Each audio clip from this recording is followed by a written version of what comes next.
Sanibonani ngibingelele ngiphinde nginamukele kule channel eMaswidi Media Production. Kulesihlanu iholiday elikhulu lange 15 December 2023 esaliphiwa ke umongameli uSilizwe Ramaphosa. Iholiday lama Springboks ikushuthi ke iholiday elandulela iholiday langempela leli lakusasa ke ngezi lapho khona wonke umuntu ke eyobepetuza ke ebheke phezulu okusonta yobesonta uphuzayo bepetuza umuntu bezidate ethandayo ke kusasa. Ngaza kwethu ulesihlanu namhlanje ngiyazi ke mako lesihlanu ukuthi ngisuke ngiphethe ke ezimnani ngisuke ngiphethe iTop10 yoKhozi FM ukuthi ke iqhubeka kanjani ngoba ngangitshelile kule video edlule ukuthi ke ukhozi FM lasho lathi ke njalo ngolesihlanu lizokhipha iTop10 liveze ukuthi ke yipi ingoma ihamba phambili ke ngama votes kulelo viki lelo. Evikini ke edlule ngokubona ke la emva kwami evikini edlule umthandeni uFakamanqele wayidlela ke amahlanga ehamba phambili nandelo uKhuzani bese kube uThukuzini ke nayo ke iplan yakhe. Namhlanje ke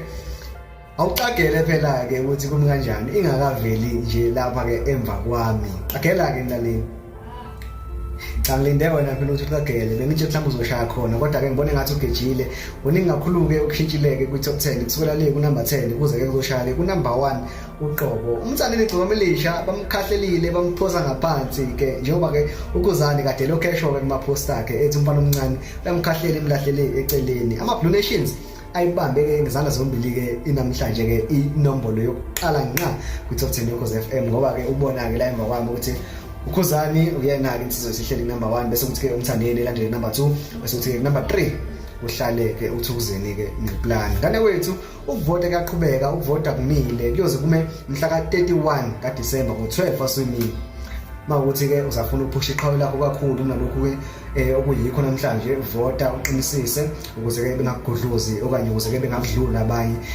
ukuze ke futhi nawe uzokwazi phela ukuthi ke udlule abanye angithi. Bese ke ngikukhumbuze ke ngane wethu ukuthi ke mawuvota uvota kanjani uSMSa ingoma ufake uhlamvu ku33665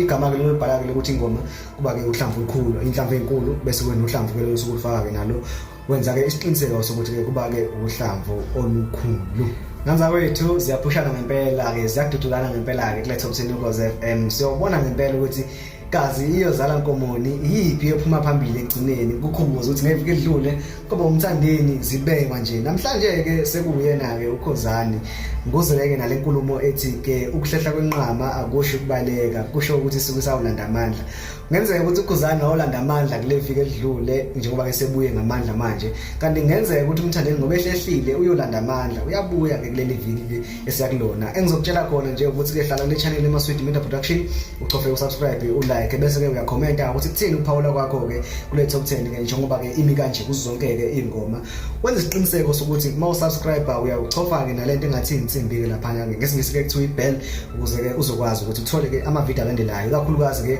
eyangolesihlanu olizayo lapho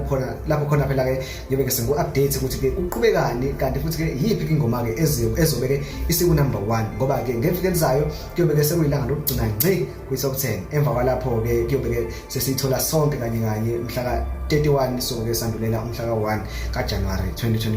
Ngane wethu umxolisi umfukadlomo igama lami ngizalwa phansi le ingane mahlatha mnyama njengamanje ngiyayiqhopha lezozo ngiyacela ukuthi ke sibonane kule video endelayo.